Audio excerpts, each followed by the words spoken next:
Are you running a business with inefficient tech life cycles? You might be losing valuable power and profits. Today, we explore the fractured life cycle. Early business growth often leads to using different tools and systems that create disconnection. Imagine your departments as isolated islands. One department clings to a dusty binder, while another struggles with outdated guides. The communication breakdown results in what we call institutional chaos.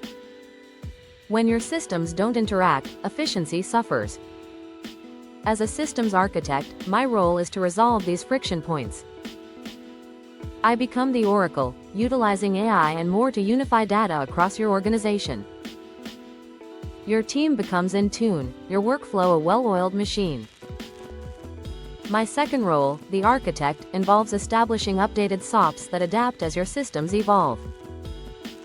Every change is documented, keeping knowledge alive.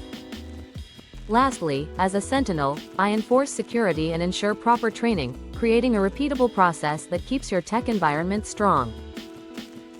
Is your organization fragmented? If you answered yes, don't wait. Contact us today for a free consult.